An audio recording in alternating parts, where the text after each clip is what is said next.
Assalamualaikum warahmatullahi wabarakatuh. Ketemu lagi di channel YouTube saya.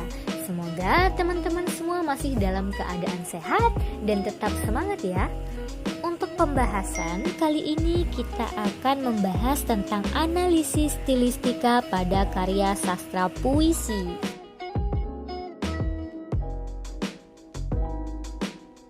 Baik, untuk pembahasan awal mari kita bahas mengenai hakikat stilistika. Stilistika atau stilistik dapat diterjemahkan sebagai ilmu tentang gaya.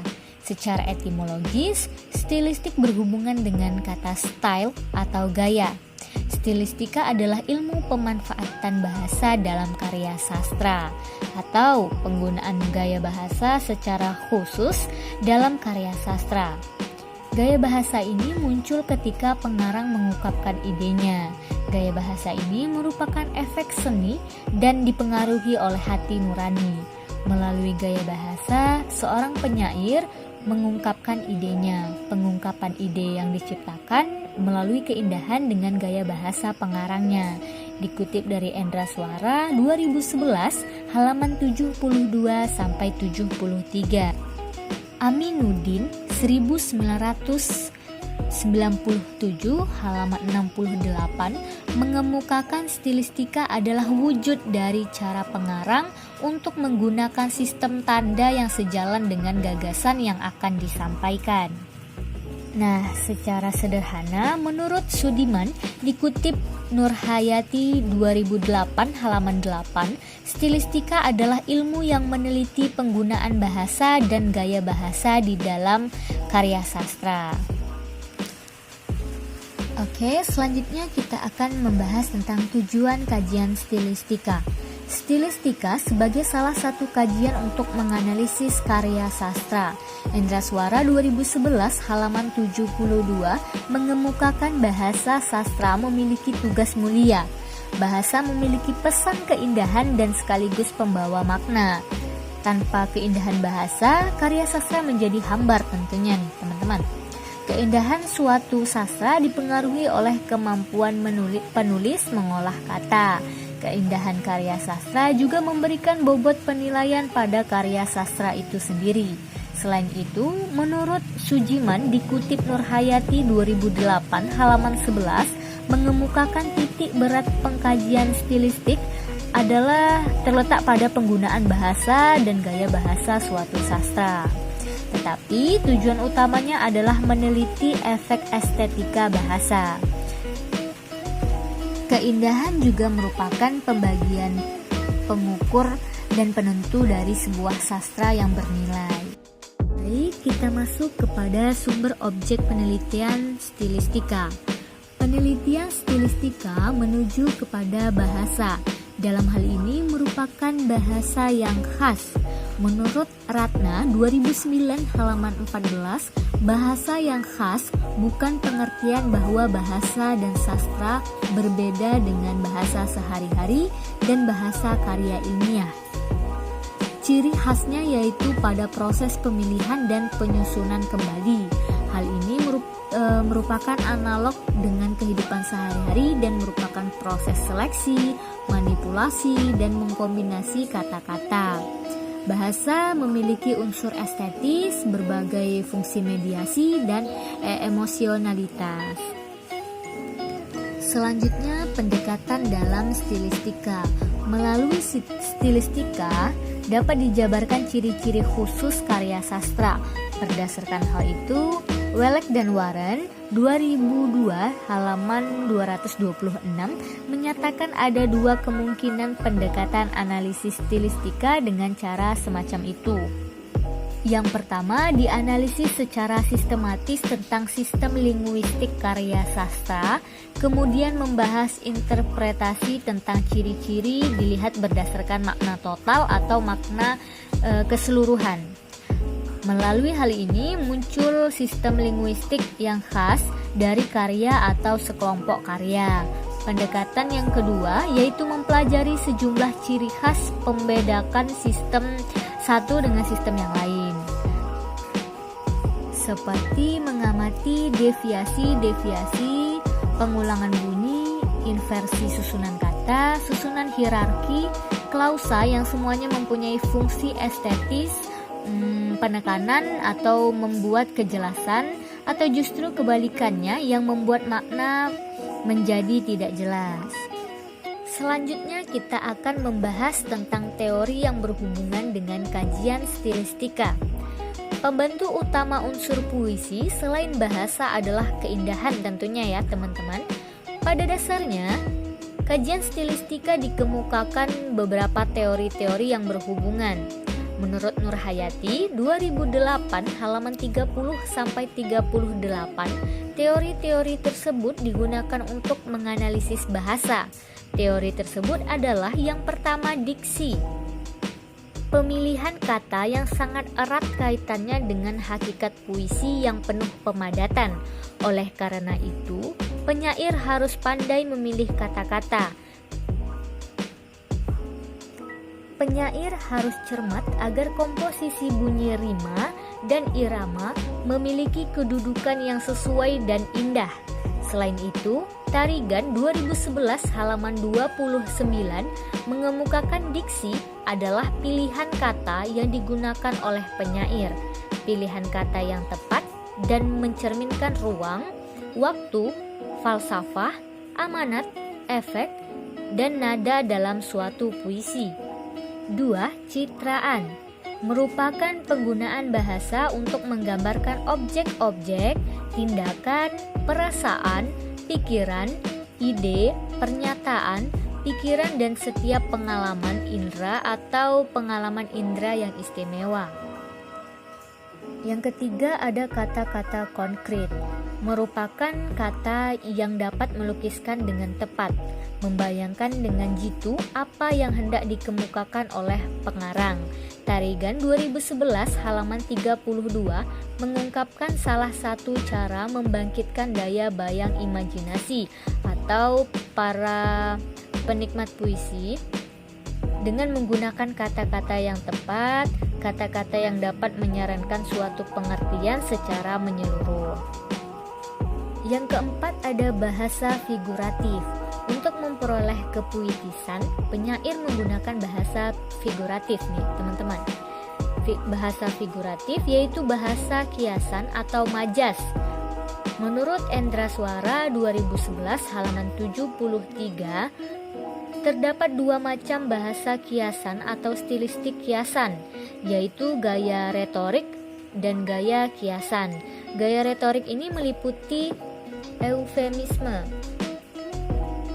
paradoks, tautologi, polisendeton, dan sebagainya. Sedangkan gaya kiasan amat banyak ragamnya nih, antara lain alegori, personifikasi, dan sebagainya.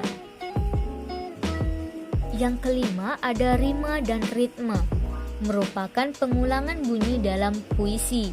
Dengan pengulangan bunyi tersebut, puisi menjadi merdu bila dibaca. Bentuk-bentuk rima dan yang paling sering muncul adalah aliterasi, asonansi, dan rima akhir. Nah, teman-teman, agar lebih mudah memahaminya, seperti biasa kita akan menganalisis sebuah karya sastra. Saya akan memberikan contoh analisis stilistika.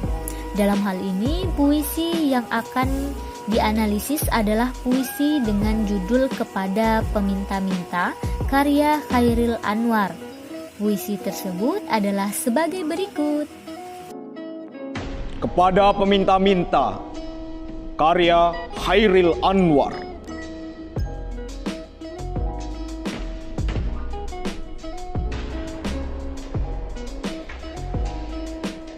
Baik, aku akan menghadap dia,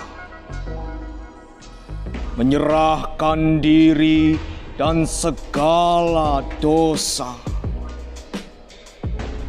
Tapi jangan tentang lagi aku. Nanti darahku jadi beku.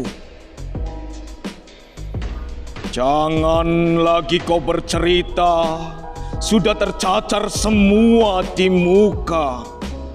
Nanah meleleh dari luka, sambil berjalan kau usap juga.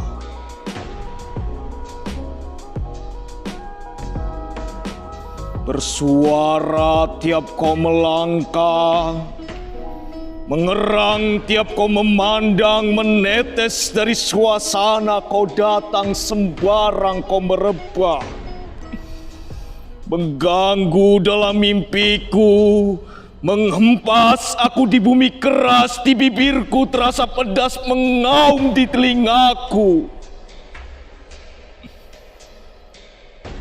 Baik.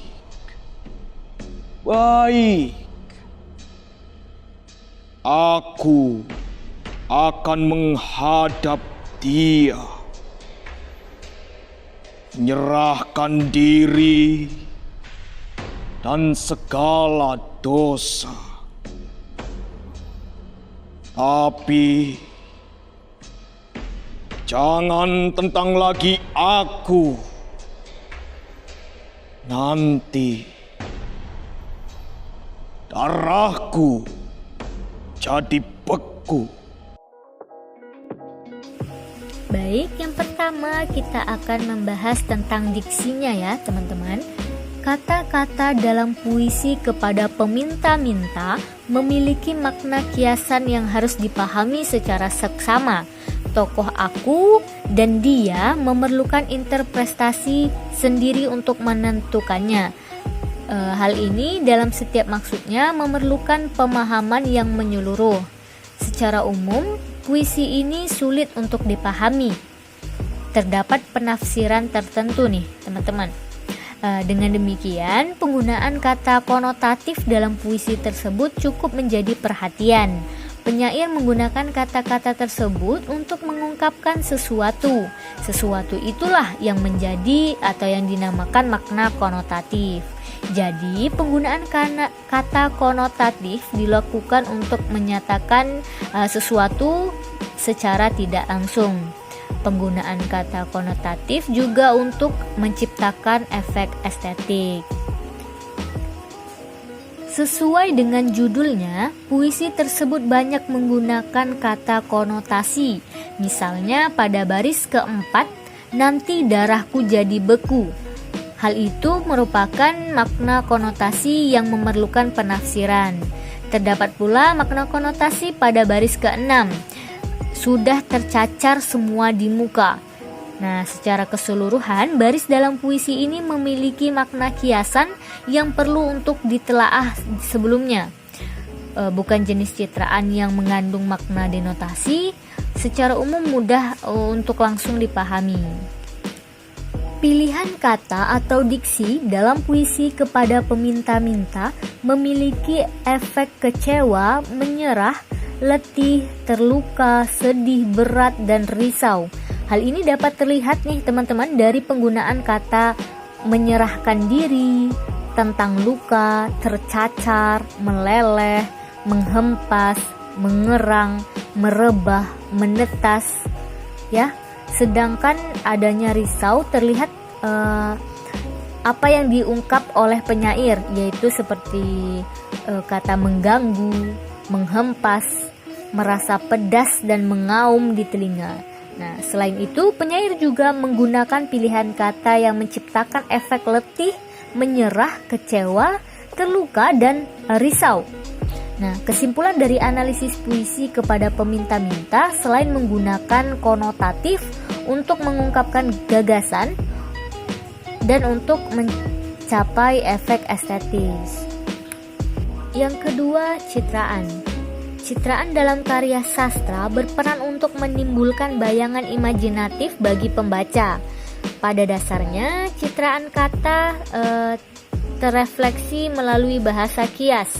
Citraan kata meliputi penggunaan bahasa untuk menggambarkan objek-objek, tindakan, perasaan, pikiran, ide, pernyataan, dan setiap pengalaman yang istimewa. Dalam puisi kepada peminta-minta, penyair memanfaatkan citraan untuk menghidupkan imajinasi pembaca melalui ungkapan yang tidak langsung. Secara visual atau penglihatan terlihat pada baris pertama dan ke-10, yaitu menghadap dan memandang. Nah, citraan perabaan terdapat pada baris ke-8, yaitu kata usap. Memaknai usap dapat dirasakan dengan indera perabaan. Citraan pendengaran terlihat pada baris ke-9 dan baris ke-16 nih, yaitu kata bersuara dan mengaum. Dalam hal ini, kata bersuara dan mengaum dapat dirasakan oleh indera pendengaran. Selain itu, terdapat citraan pengecap, yaitu baris ke-15 pada kata pedas. Rasa pedas dapat dirasakan melalui indera pengecap. Kesimpulannya adalah puisi kepada peminta-minta memanfaatkan citraan untuk menghidupkan imajinasi pembaca dalam merasakan apa yang dirasakan oleh penyair. Citraan pembantu membaca dalam menghayati makna puisi. Puisi kepada peminta-minta menggunakan citraan visual atau penglihatan, pendengaran, pengecap, dan perabaan. Selanjutnya terdapat kata-kata konkret. Pada puisi ini ditemukan diksi yang berupa kata-kata konkret yang dapat membangkitkan citraan seperti berjalan, melangkah, mengempas, merebah, yang menunjukkan citraan gerak dan beberapa citraan lainnya. Kata-kata konkret tersebut jelas menunjukkan sikap tindakan baik dari si peminta-minta maupun si pengarang. Kata-kata konkret yang menggambarkan unsur-unsur puisi secara tepat dengan tujuan pengarang agar pembaca dapat merasakan keadaannya. Baik, selanjutnya ada rima. Puisi kepada peminta-minta secara keseluruhan didominasi dengan adanya vokal A dan U. Sedangkan bunyi konsonan yang didominasi yaitu bunyi T, K, dan D. Asonansi A terdapat pada baris puisi pertama, kedua, kelima, keenam, ketujuh, 8, 17, dan 18. Misalnya pada baris pertama yaitu baik aku akan menghadap dia. Pada baris ketiga, menyerahkan diri dan segala dosa. Asonansi U terdapat pada baris ketiga, 4, 13, 16, 19, dan 20. Misalnya pada baris ketiga yaitu tapi jangan lagi tentang aku. Pada baris keempat, nanti darahku jadi beku.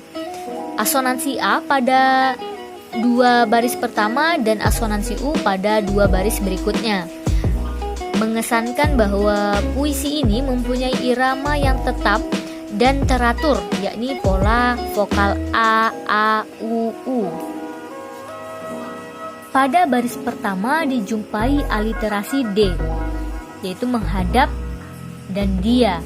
Aliterasi D juga terdapat pada baris ke-7, 10, 11, 13, dan 15, yakni pada kata dari, menghadang, datang, dalam, dan pedas. Pengulangan 4 baris pertama juga dilakukan untuk menambah bentuk asonansi dan aliterasi pada puisi ini. Aliterasi K dapat dilihat banyak sekali ya digunakan. Beberapa di antaranya terdapat pada baris ke-1, 2, 3, 4, 5, 6, 7, 14, 16, yakni pada kata baik, aku akan menyerahkan, beku, kau, muka, luka, keras, dan ku. Berikutnya aliterasi T terdapat pada baris ketiga, 5, 11, 15, dan 16, yaitu tentang, bercerita, datang, terasa, dan di telingaku. Selain asonansi dan aliterasi, terdapat pengulangan rima yang teratur yang disusun oleh penyair tentunya. Pada dua baris pertama berakhiran bunyi vokal yang sama, yaitu vokal A, dan pada baris ketiga dan 4 berakhiran bunyi yaitu vokal U. Sehingga rima puisi tersebut mempunyai irama yang teratur yaitu AA, BB. Penggunaan gaya bunyi dengan variasi dan rima pada puisi tersebut menimbulkan sebuah irama yang menciptakan sebuah irama yang indah. Selanjutnya ada bahasa figuratif. Dalam puisi Kepada Peminta-Minta karya Chairil Anwar, bahasa figuratif yang muncul yaitu pada baris keempat dan ke-21 merupakan majas hiperbola yang bersifat berlebih-lebihan. Muncul majas hiperbola dari kata nanti darahku jadi beku. Selain itu pula muncul majas repetisi pada baris pertama dan 18. Terjadi pengulangan kata baik dalam konteksnya yaitu baik aku akan menghadap dia. Nah, jadi terjadi pengulangan kata pada bait itu ya. Oke teman-teman, sekarang kita masuk kepada kesimpulannya. Analisis stilistika memperhatikan pada dua aspek kekhasan karya sastra, yaitu dari segi linguistik dan pemaknaannya. Keduanya menonjolkan keindahan suatu karya sastra. Hal ini dapat pula menentukan suatu prinsip yang mendasari kesatuan karya sastra. Menemukan suatu tujuan estetika umum yang menonjol dalam sebuah karya sastra dari keseluruhan unsurnya. Dengan demikian, nilai pemikiran dan prinsip pengarang dapat dipahami. Puisi adalah salah satu objek kajian stilistika yang tepat untuk diteliti. Puisi memiliki kekhasan bahasa dan kepadatan bahasa yang sesuai untuk dikaji dengan stilistika. Dalam hal ini, sebagai contoh, puisi Chairil Anwar yang dapat dikaji sebagai salah satu objek kajian stilistika. Dalam kajian stilistika, terdapat aspek pembentukan kata yang kuat dan tak terduga. Kemudian dari aspek batin, bagaimana Chairil Anwar memiliki sikap ekspresionisme, memberikan sajian puisi ekspresi. Puisi ini juga menunjukkan sikap sosial dan kenyataan yang terjadi pada masyarakat. Puisi dan karya sastra memang lekat pada amanat dan pesan yang menjadi utama. Namun, pada dasarnya setiap karya sastra dapat dikaji dengan stilistika memfokuskan pada pembentukan kata yang indah dan gaya bahasa penulisannya yang menarik. Dengan demikian, jenis-jenis karya sastra tersebut memiliki bagian-bagian yang penting dalam setiap unsur dan pembahasannya. Nah, teman-teman, sekian pembahasan materi kita pada kesempatan kali ini. Semoga teman-teman semua dapat memahaminya.